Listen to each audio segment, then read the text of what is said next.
Hello everybody and welcome back. Today we are back playing Genshin and we are continuing with Act 4 of the Krai Archon quest. Last time we watched Rerir's descent into madness. We got to peek into his memories some more and we saw where things kind of spiraled downward for him. He had to continue with his Crimson Moon bloodline massacring, and unfortunately it was revealed that Belindis does have the Crimson Moon bloodline in her family. She is a distant relative of them. He got caught up in the decision of whether or not to get rid of his fiance, and she made that decision for him by throwing herself into the abyss, it looks like. Today we have to escape the desert. It seems that we have not truly left the little chess game that Nefer has set up for us. In fact, we've been transported somewhere into the desert instead, so hopefully we can escape that. Let's get started.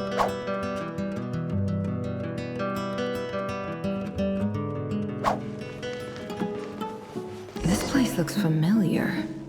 That's not a good sign. Okay. There's someone up ahead. Time for a little I wasn't expecting visitors at this hour. Wait, is that? Oh, it's him. There you are. Sinue's been looking for you all day. I think he has some news for you. Oh yeah? What were you doing just now, Uncle Retinue? Hiding away some more loose change? I know I saw some Mora. What do you mean loose change? Oh, come on, I'm too old for this. Just pretend you saw nothing. Hey, kid. Mind telling me what Sinuhe's been up to recently? I'm trying to get in his good books and I need a way in. Get in his good books? Why? What do you want with my dad, Uncle Apepi? I've written a new song. I was hoping to showcase it at the next festival, but I'll need his approval. A new song, huh? I'd love to stay and listen, but unfortunately, Uncle Retinue says my dad's looking for me. Well, there's plenty of time and I'm not going anywhere. See that pile of stones? I'll be sitting there warming up my vocal cords. Come find me when you're done. Pile of stones. Got it. Feel like Nefer got the Uno Hi, Dad. reverse card played Uncle on her. Retinue said you were looking for me. Ah, there's my little princess. If you'd gotten back just a little sooner, you could have shared the spoils of war with me. Spoils of war? Who were you fighting against, Dad? It was just a figure of speech.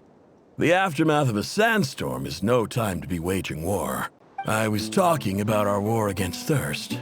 I went out to fix our water supply problem, and now I'm back. Which means... We have a well again! That's right. I found a new one and brought back as much water as I could carry. It should last us for a good while.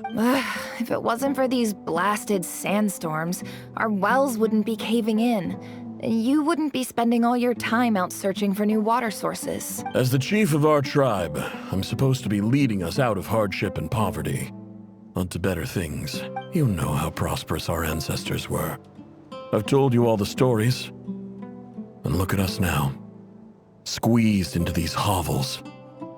No one would choose this, if it wasn't for the endless wars over the years.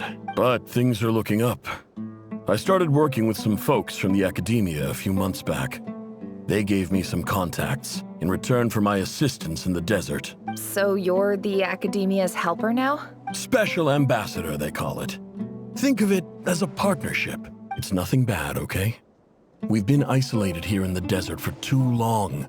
Seeking opportunities elsewhere is the best thing for us, and the fastest way to progress. So, do you get anything good out of being a special ambassador? Of course. My luck's improving all the time. One day, I swear I'm gonna lead us out of this place. We'll find somewhere new. Somewhere better. That's our well, and you know it. You stole from us. Well, you've gone from chief to thief, and now you have to face the consequences. Did you really think you could take our water without permission and get away with it? You're either brave, stupid, or both. And that special ambassador act? Yeah, nice try.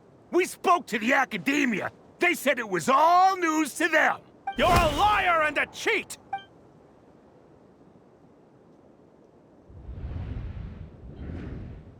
I heard Yehuda gasp, but I don't blame her. Most people are terrified by the sight of blood. Corpses strewn across the ground. The wounds are clearly from scimitars and daggers. The desert dwellers' weapons of choice. There's a handwritten note on the ground. Let's see what it says. Halil, this is Sinuhe, chief of the Shimti tribe. Surely you remember me. I was the one who helped you and your colleagues avoid the quicksand in the desert. This is my second time writing to you. I assume my last letter must have gotten lost in the mail, as I didn't receive a reply. I hope this one makes it to you safely. I'm writing to you because I need some help. That sandstorm the other day completely blocked up our well, forcing me to look for another water source in Iab and Unut territory. It was a matter of survival. Praise the gods. The well of the Iab tribe was intact. It was my last resort. I drew what water I could and left, but not without being spotted. I fear they will retaliate. You told me to write to you if I ever needed help. You said you'd be my ally in the academia. I urgently need you to formally recognize my title of Special Ambassador and send some of your people to assist me for a few days. It's the only way I can convince them that this was the academia's decision and prevent them from retaliating. This is an emergency. Please send help as soon as possible. Looks like this letter never got sent. The writer died a grisly death, and the letter was trampled into the ground. It's badly defaced. Some parts are barely legible. What a ridiculous lie the surviving Shimti tell. Their whole village was butchered over a sip of water. Ah, officer. Welcome. Welcome to our humble village. I thought you would at least have the courtesy to provide some respectable libations. This is the finest wine Aru village has to offer. I promise.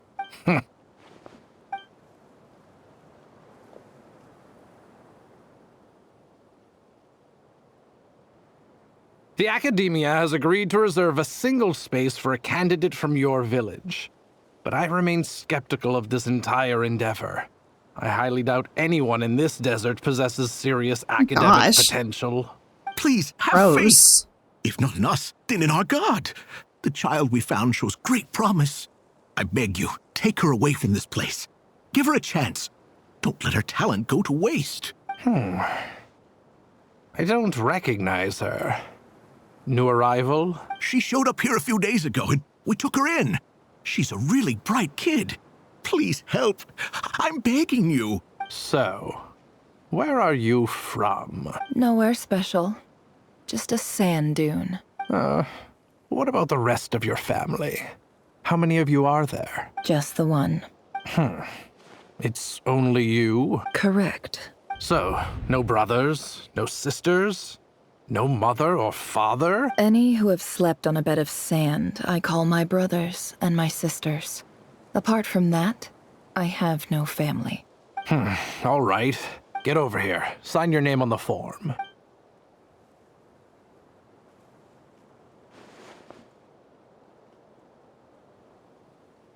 Nefer? You're rather fair-skinned for a desert dweller.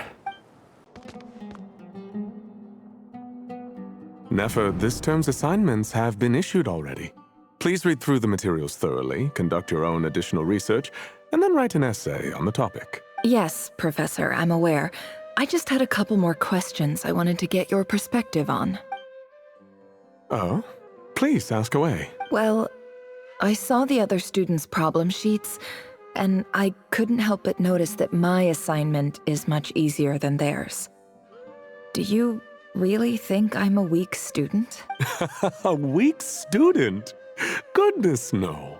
Quite the opposite. You have a sharp mind. Almost too sharp. I think what you're saying is, a weak student wouldn't have noticed the discrepancy. And if they did, they certainly wouldn't complain about the lighter workload.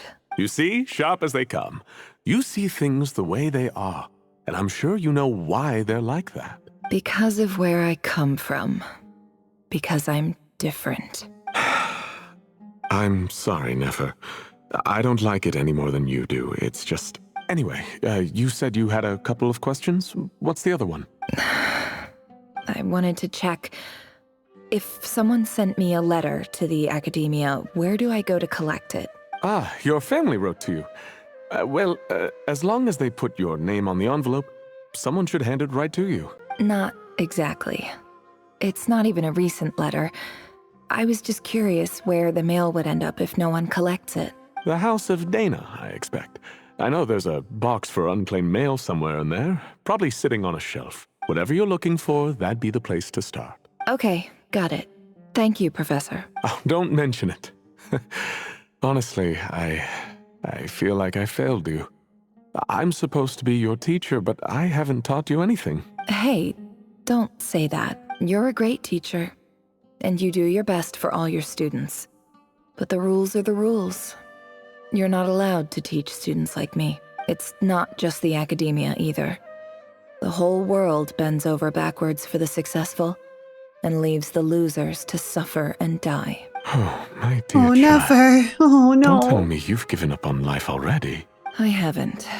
I just think that if you want to make it in this world, you have to find a way to become successful. This must be it. A big cardboard box full of unclaimed mail. And probably some letters that ended up here by mistake, too. Let's take a look. A dilapidation survey from Port Ormos. Looks like it's from a Core of 30 representative. What a strange thought. A bunch of mercs losing sleep over rundown buildings. This one was never even opened.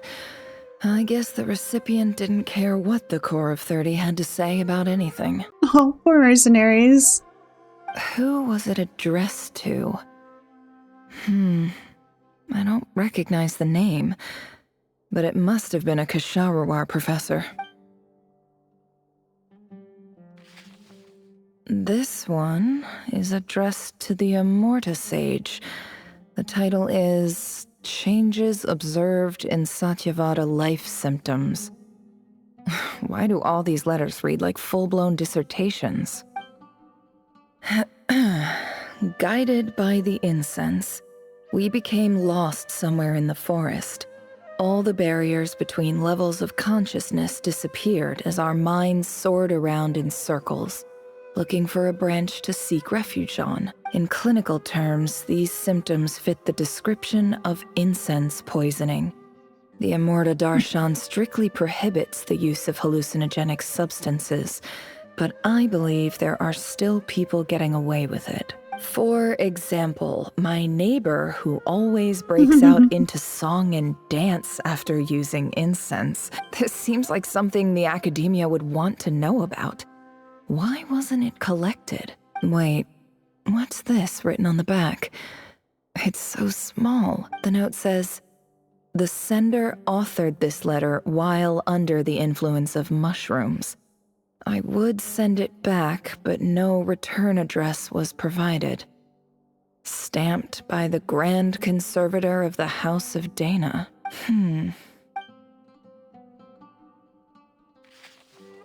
This next one is addressed to Grand Sage Azar.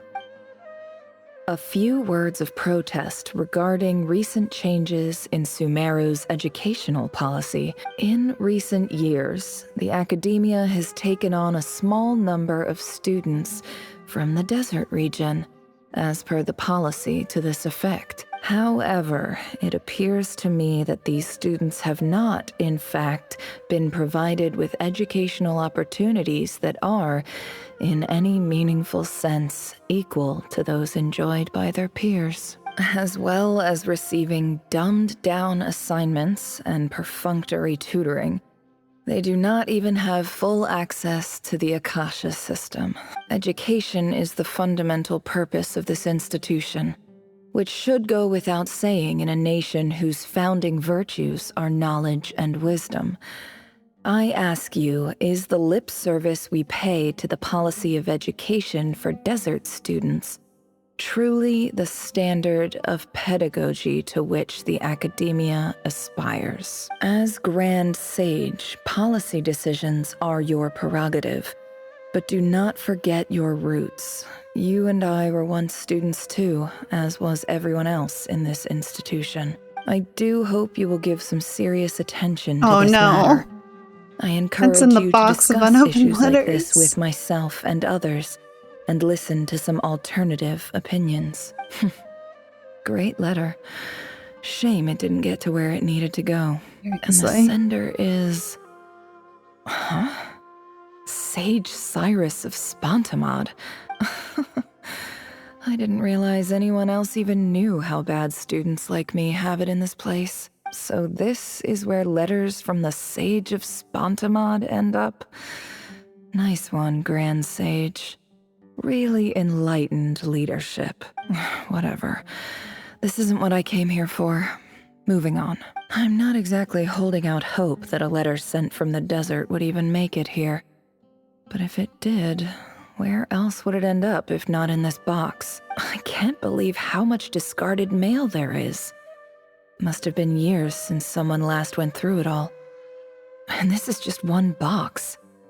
The whole House of Dana is boxes on shelves. I don't believe for 1 second that any human being has sat down and read through all the documents in this place. Who has that much free time on their hands?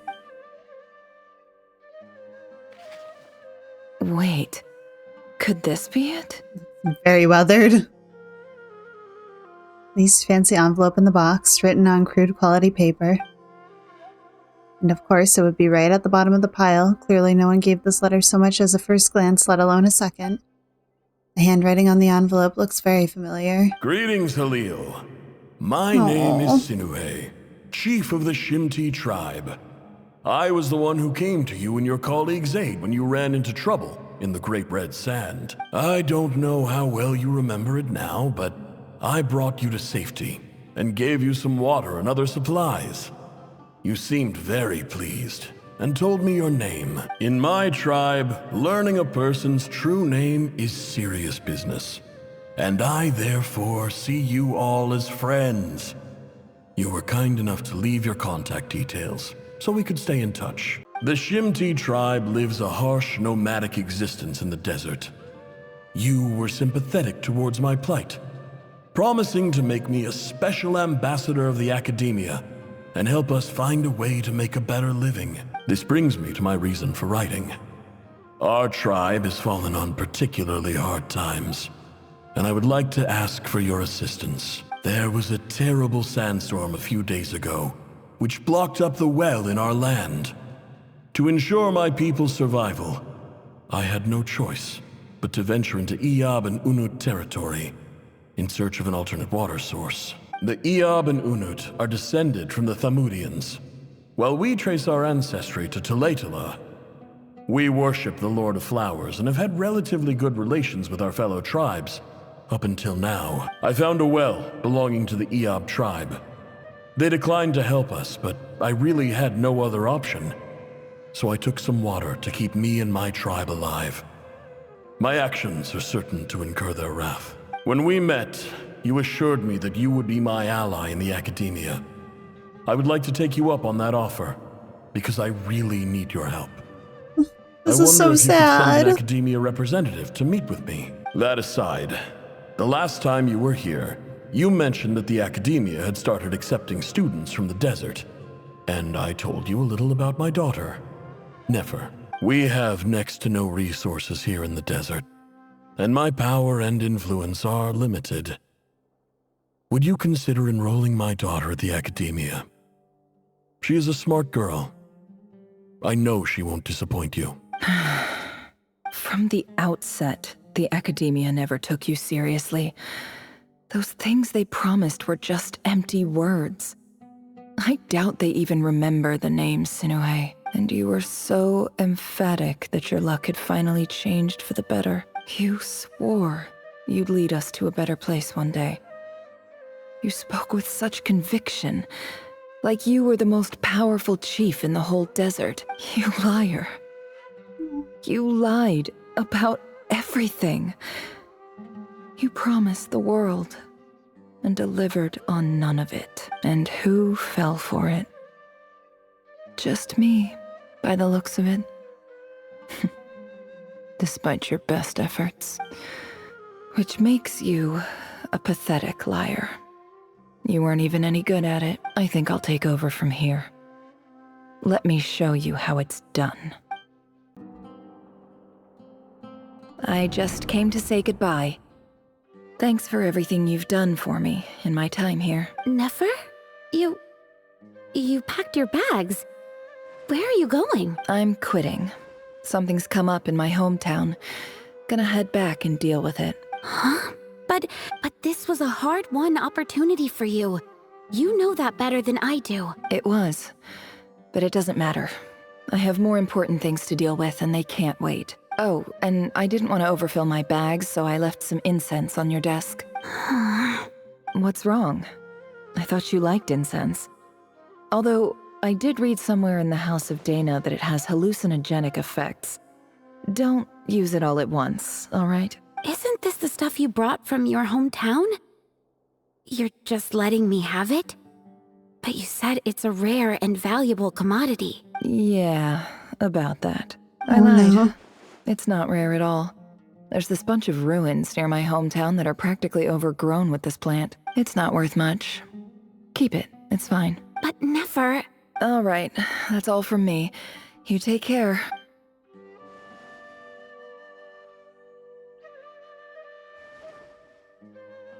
Don't forget me, okay? I mean, we're more than just classmates, right? Oh. We're friends. No wonder the academia hated her. Look at how much she's slaying compared to like the rest of their students. Yeah, I'll remember you. I lied again.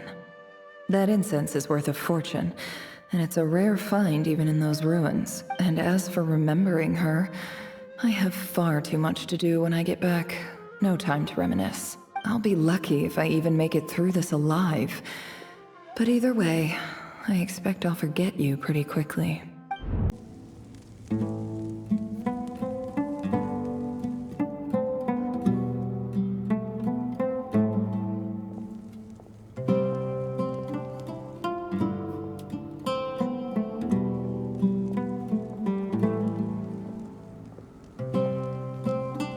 It's a pleasure to meet you, Mr. Arif. So, what does the academia want? Since they've sent their special ambassador, I assume there's a big business deal to be made. Not the special ambassador. I'd be very disappointed. Please, sir, lower your blade. You're lucky I'm the one they sent. Not all special ambassadors share my admiration for the Iab people. The ever-shifting balance of power in the desert reduced the once great civilizations of this region to rubble and sand. But the story of the Iab has a very different trajectory. Others grew weak, but you grew strong, beginning in obscurity and moving to prosperity. You're the only ones who defied the trend. Huh. So, you do know who you're dealing with? This well is the perfect symbol of your strength, is it not? It used to belong to the Unut, but it looks like you have control over it now. You're not wrong. But I'm sure you didn't come all this way just to flatter us. Of course not. I came to bring you some very good news. Some information that recently came to light, which might just be your ticket to freedom. Records uncovered by the Vahumana Darshan show that a certain well currently under Iab control is built on top of some ancient ruins. These ruins are of great archaeological interest to the academia. I checked the map carefully on my way over here, and I'm confident that this is the well in question. The academia is offering 50 million mora in return for excavation rights. 50 million? No, wait. If these ruins are as important as you say, 50 million's a little low, don't you think? Don't get greedy, Iab. We know far more than you think. We know that you seized this well by force. Wasn't that the first step in your rise to power? To drive away the Unut and steal their water supply? So what if it was?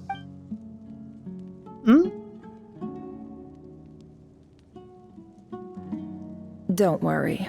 As unscrupulous as it was, it's something we're willing to overlook. The Academia is only interested in dealing with the de facto power holders in the region. I hope I am making myself clear. And I hope your words are the truth. If I find out the Academia is trying to play me, I'll hunt down every one of your people and make you watch as I cut their heads off one by one. Oh no, Nefer would be so sad. I assure you, Chief, that would not be in your long-term interests. You don't want to make an enemy of the Academia. You see how I'm dressed, don't you? I appreciate that you've never been to the rainforest, but surely even you recognize an ambassador's attire when you see it. And what does a barbarian like you have to lose anyway? You really think the Sumeru Academia would bother to come all this way just to lie to you? We have more important things to worry about. All right, I take your point. The Academia is the highest authority in the land. I'm sure you're trustworthy people. Yep, In that case, you got it. we have a deal. We will sell you the excavation rights. I'd like to thank you, Ambassador. This is good news indeed. Excellent news. In fact, it calls for a celebration. Would you do us the honor of staying a while and enjoying some Eab hospitality? Gladly. I am partial to wine myself, and I trust you are as well. So let's indulge in a few drinks together, in celebration of this momentous occasion.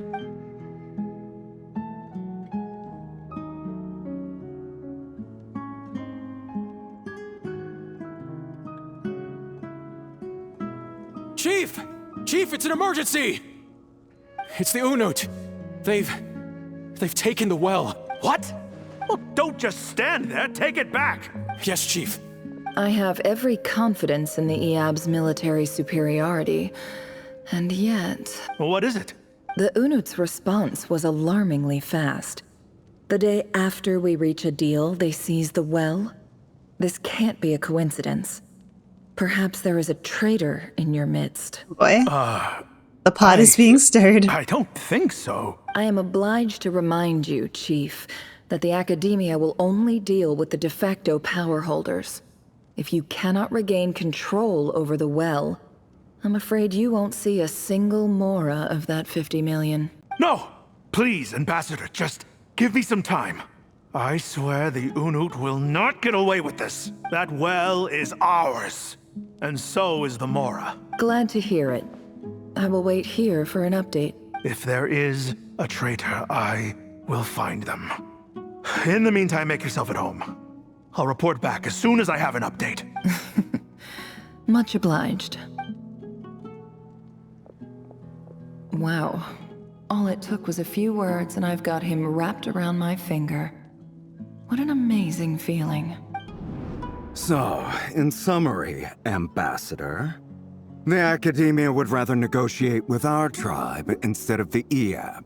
Yet The Eab are ruthless murderers who don't listen to reason. And now they have the gall to interfere in our research projects in the desert region. So let me ask you, Chief.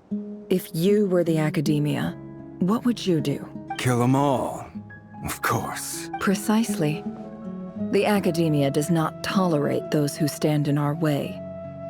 The Eab have held back our academic pursuits for too long, and our patience is wearing thin. At the same time, there is simply no way that the Academia can be seen to be intervening in desert affairs. I'm sure you understand where I'm coming from. We have our own rules out here. If the rainforest dwellers raised arms against a desert tribe, it'd start a bloody war. Right. We can't confront them ourselves, but we can support their enemies. The Unut have always had strained relations with the Eab, which makes you our natural allies. Natural allies. Weren't the Eab your allies once? You were quick to send them after us to protect your interests back when we stole that water. And now look at you. You're at each other's throats. Let me be clear. The Academia wishes to collaborate with the legally recognized rulers of the desert in this matter. We are asking for excavation rights to that well, and our offer is 50 million mora. Say no more. I believe we have an understanding. Good. Then I suggest you get to work. Get us access to that well, and the mora's yours. You see, Dad? Lying is easy when you know how. People will believe anything.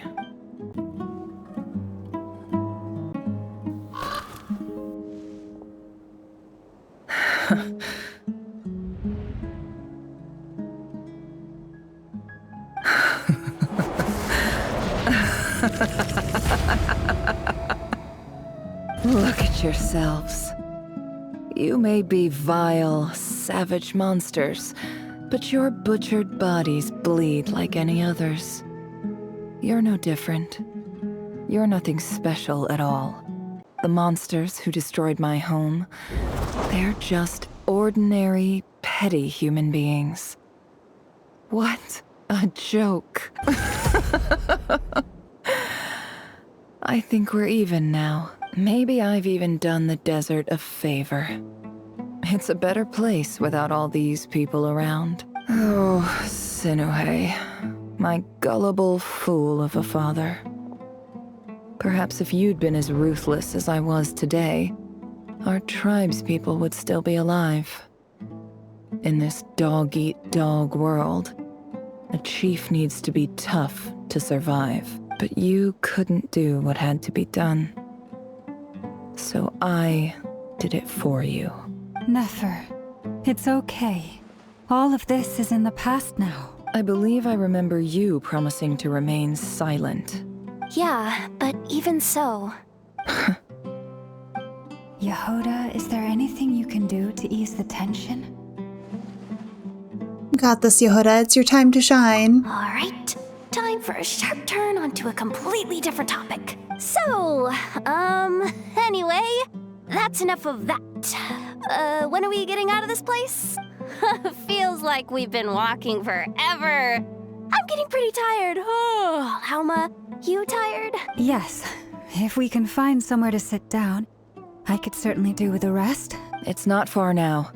There should be a temple just up ahead. Is the situation about to reach a conclusion? Yes. Really? A temple? That's where this story ends?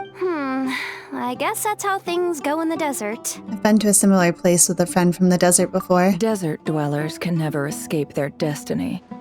Or so everyone says. I never wanted to believe it, but looking back now, I'm as desert as they come. You mentioned a temple. What's waiting for us there? My biggest trade secret of all. Ah. Then I'm guessing it's where you got your power from. The power to peer into other people's minds. I didn't know you were clued up on any other religions. I'm no expert in the history of Sumeru, but since you come from the desert, I would imagine it has something to do with King Deshret. And the 7 pillars who served him. They're major figures in the desert belief system too. Sounds impressive. I have some friends with connections to this stuff, specifically with Urbanimus. Oh, I know who you mean. General Mahamatra Sino. The spirit of Hermanubis dwells within him. That's Boss Neff for ya. She knows everything. Sino's hardly a figure of obscurity. But I know about Sethos, too. What about him? Is he a big deal or something? Well, he's not a small deal, let's put it that way. You sure know your stuff. Please, this is the bare bone basics. Save the flattery. I guess she is from here. Thanks for your patience, everyone. I'm sure it's been a lot to take in. With any luck, that's our exit just up ahead.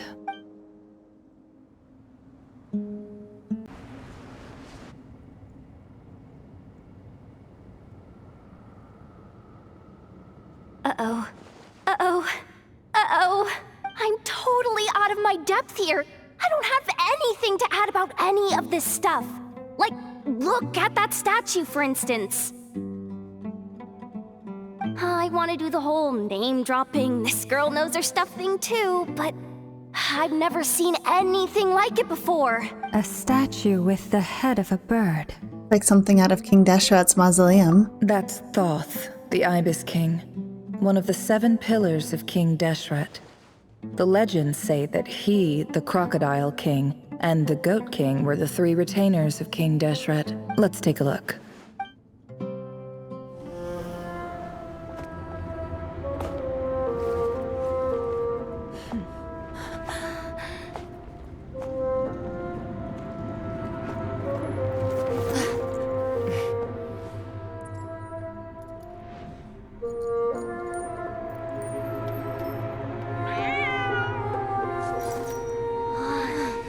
It's just Ashru.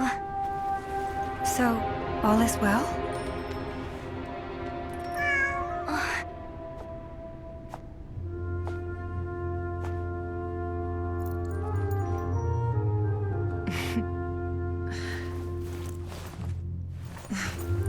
Typically speaking, at this point, the world disintegrates.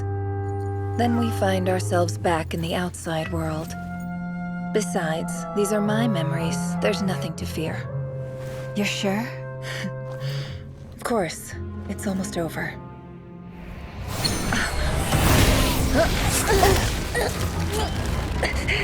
Nefer!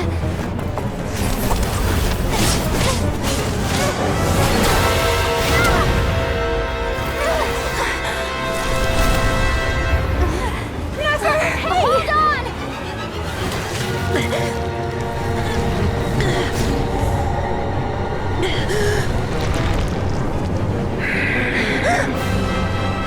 Knowing too much is always a death sentence. Speak for yourself.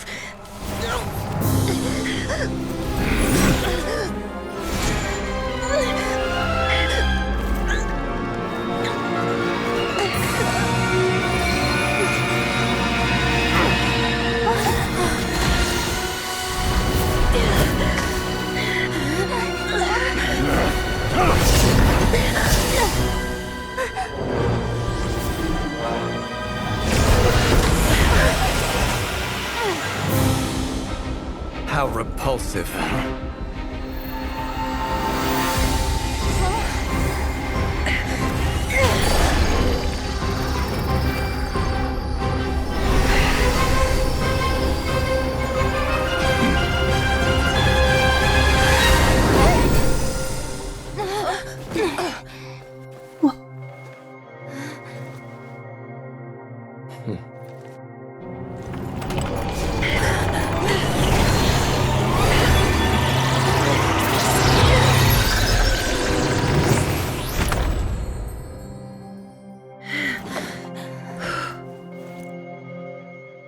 We never ask for any favors from Nefer ever again. Oh my gosh. Timed that pretty well, didn't I? Yeah, that was pretty good. It's okay. I'm just glad no one was hurt. Paimon noticed you doing something too, Dainsleif. Were you helping get them out? Of course. When I asked Nefer to conduct this investigation, I was not naive to the dangers involved. I had a duty to ensure your safety. Good to know your sense of justice is still intact after all these years. I take that to mean that you saw the truth. That comes as a great relief. I certainly did. And thanks to your help, I also managed to trap Rerir inside the chess set. Whoa, really? How'd you manage that? Well, to be honest, I sensed that something was wrong long before we made it to the temple. By using this fragment to probe into Rerir's past, well, the monster formerly known as Rerir. It seems I alerted him. I was tracking him, then he caught on and started tracking me too. Can't say I'm surprised. But how did he track you through your thoughts alone? That shouldn't be possible. Rerir was a secret agent who reported directly to the Vinster King. He is an expert at finding a trail and hunting down his pursuers. No wonder. He infiltrated the chess set, read my thoughts, and built a new virtual chess set inside of it. That's why we weren't able to leave at first. Speaking of your chess set, it's quite a remarkable item. Would I be right in thinking you have some connection to King Deshret? You overestimate me. I only have a connection with one of his underlings, the Ibis King. You all saw how this came to be. A long time ago, the Iab massacred my tribe, the Shimti, in our home village. A few years later, I enrolled in the academia, where some new information came to light. The Unut and the Iab fought a bitter battle over the rights to a well, all for the sake of a non-existent 50 million mora. The Iab ultimately won that confrontation, but their victory came at the cost of almost every warrior in the tribe. The final blow to the Iab came at the victory feast, when an Unut assassin beheaded their chief right before my eyes. The remaining Iab fled and have been scattered to the winds ever since. Having gotten my revenge, I returned to my hometown, where to my surprise, the nearby temple was still standing. There it was, seemingly immune to the relentless hostility of the desert, while my tribal home lay in ruins. As I stood there gazing at the temple, I noticed a cat just outside. This cat, as it turned out, was home to the spirit of the Ibis King. He led me to a gate deep inside the temple, and there he made a deal with me. This chess set is my gift from the Ibis King. The chessboard within is made to the same specifications as the one in the mausoleum of King Deshret, and represents his power of piercing analysis. With this chessboard in its container, I gained a certain ability to perceive hidden secrets. Now, you could conclude that the Ibis King simply wanted to give the people of this world the power to seek the truth, but I don't believe that's the full story. Every god plays favorites. Their hearts are as fickle as any human's, full of secrets, perversions, egotistical tendencies. But precious few gods are willing to admit this. It is the same with all powerful forces, including fate itself. Their gaze falls preferentially upon a select few. As you rightly point out, this is an act of favoritism. If you're alluding to the Abyss, then yes, I agree. Gather the others. It's time to share everything I've learned.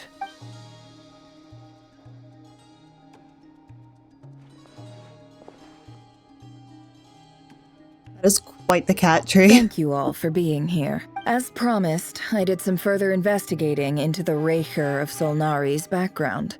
I am pleased to report that the investigation has been most fruitful indeed. The Rerir of Solnari, real name Rerir, was once a Khanrian subject who served the Vinster King. I will now share the important details of his story. Please save any questions or comments for the end. Nefer narrates Rerir's backstory to the group. At the Vinster King's behest, he gathered intelligence and assassinated descendants of the Crimson Moon dynasty. Unwilling to take down his beloved Thelindis, who was secretly of Crimson Moon heritage, he then got dragged into court politics. Betterfulnir's voice, which spoke to him of his fate, was like a reflection of the moon. Though he could disturb the waters to gain some temporary relief, he was powerless to erase it entirely. In contrast, Rerir's own life was like a reflection of a broken moon. Once the stormy winds of fate blew across the water's surface, it was utterly destroyed. Thelindis smuggled away a piece of the moon before disappearing through that mysterious portal. It was passed down through the ages, finally falling into the hands of the knave. But what lies on the other side of that portal? Is it really a whole other world? Thelindis never had a chance to share what she found there, neither did Rerir, who followed her in. So that's why he's so obsessed with the moon. A tragic tale, to be sure. But it does not excuse his many transgressions. No matter how much Rerir suffered in the past, the fact remains that he is what we know today as the Wild Hunt, wreaking havoc upon innocent lives in Nodkrai. He becomes more dangerous with each passing day. If left unchecked, it is simply a matter of time before all of Tevat suffers the consequences. This is a threat that the Knights of Favonius cannot ignore. A question for Miss Columbina. Forgive me if this is presumptuous, but have you ever seen the spatial gateway that appeared in Rerir's memory? Never. But I have heard stories of something called the Moon Gate, and this seems to fit the description. Miss Lauma, any thoughts on this? In the lore of the Frost Moon Scions, the moon is believed to hold many secrets. Some sources speak of ancient knowledge, others of a gateway to the unknown.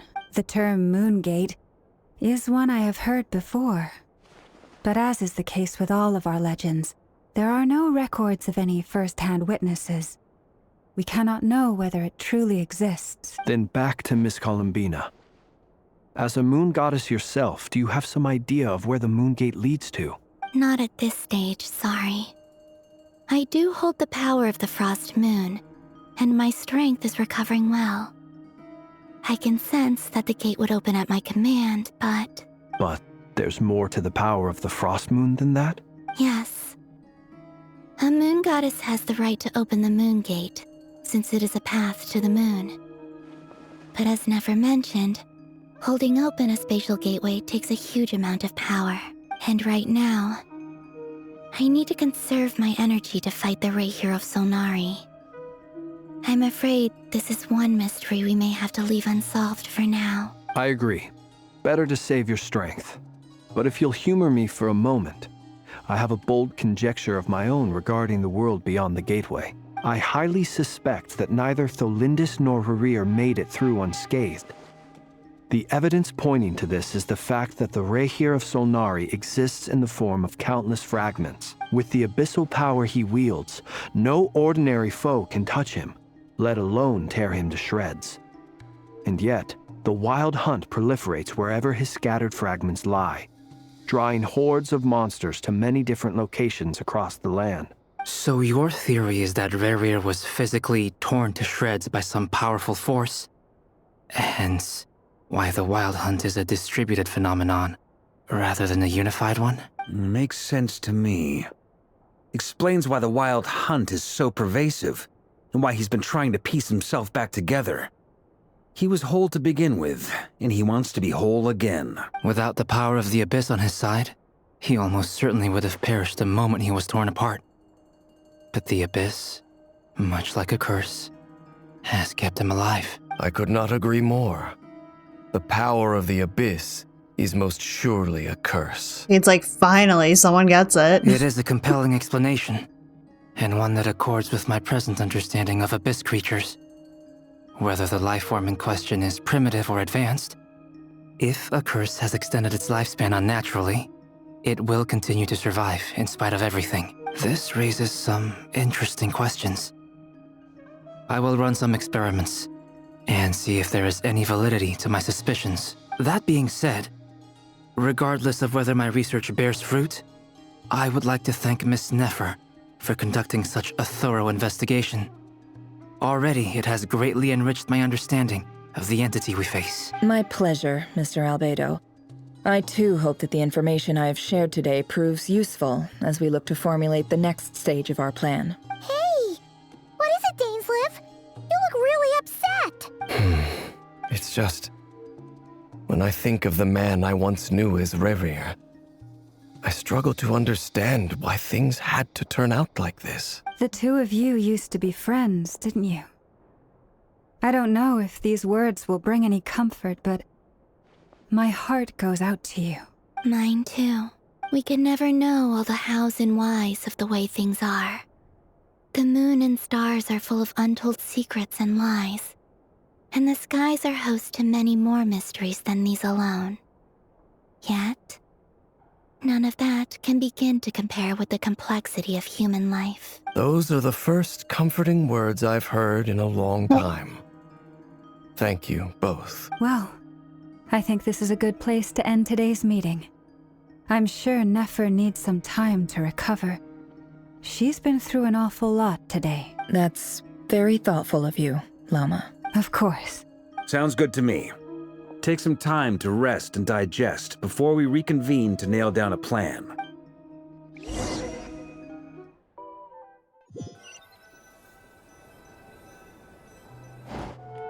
Hey, is this a bad time? Hope I didn't kill the conversation.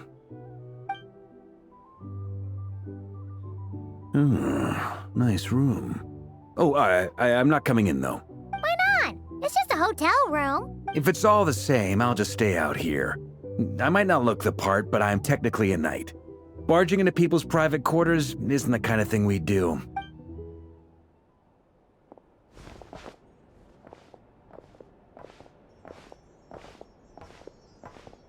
Anyway, Nefer went back to the curatorium to get some rest. But before she left, she shared some things with me that I thought you should be aware of. Do tell. Firstly, although she managed to trap the Rerir of Solnari inside her chess set, there's no guarantee that the power of the Ibis King is any match for one of the 5 sinners. Their powers are beyond our comprehension. Yeah, that does seem risky. It's only a matter of time before he finds a way to break out. We have to come up with a plan and take care of him before that happens. Honestly, Paimon figured that might be the case. So, how long have we got? Well, I asked her that same question. She talked for a long time, but for the most part, it seemed like she was trying to convince me how precious her chess set is. What a long and storied history it has. It felt like some kind of sales pitch, you know? The kind where you end up handing over Mora against your will? Anyway, after all that, she finally answered the question. 2 days, at most. Awesome. 2 days? Holy moly! Can we even recruit enough help in that time? That remains to be seen. Which brings me to the second issue. Dainsleif is obviously conflicted about this whole thing. But given how little time we have, there's no way we can pull this off without his help. You have some history with him, right? Do you think maybe you could talk to him for us? I felt like that was coming. Great. I appreciate it. All right, on to item 3.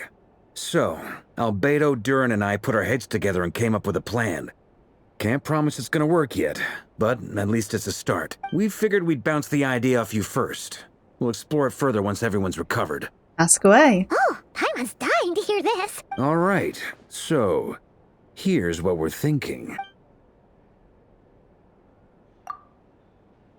It's a shocking plan, but nothing can faze the greatest traveler and trustiest travel guide in Tibet. It doesn't take you long to get behind it. We felt a little uneasy about roping you into this. I mean, firstly, you're not locals, and secondly, none of us are your boss. You're well within your rights to refuse if you so choose. I feel like based on what you know of me, you know that I won't. Roping us in? Why would you even say that? Yeah. We know the stakes here. It's all of us against the Rerir of Solnari, or none of us stand a chance. I choose my words very intentionally, I'll have you know. I like to think there's an art to striking a down-to-earth tone even when the stakes are through the roof. Sir Varka, I have a few thoughts about this plan. I'm all ears. I think we can be more flexible with how the roles are allocated. In my view, the most sensible lineup would be like this.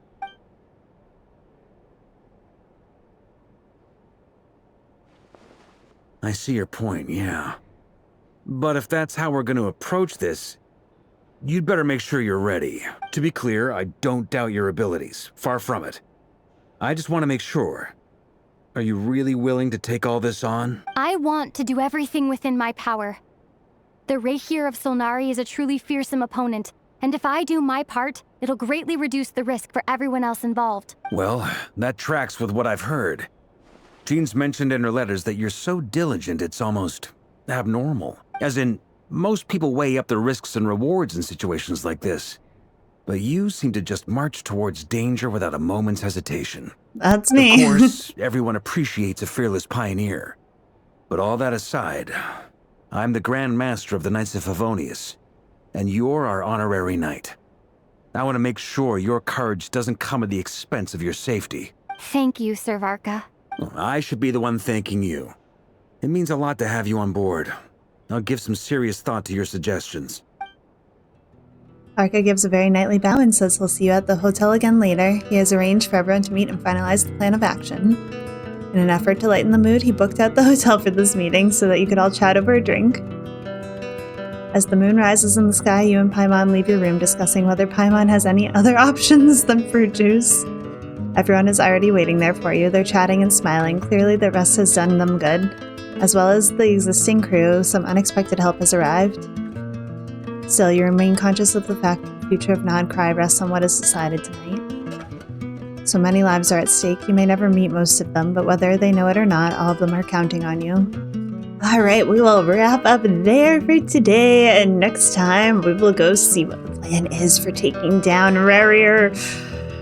Oh, that was tense. Okay, so it seems that Thelindis jumped into a moon gate, which I believe is the spatial gate that she was talking about during her research. It requires a lot of power to summon and to maintain, and it seems like we have no idea where she may have gone when she fell in there. Rerir also followed her in, but seemingly has not found her just yet, so who knows if that brought them to different places or if it's kind of just like this world that it brought them to.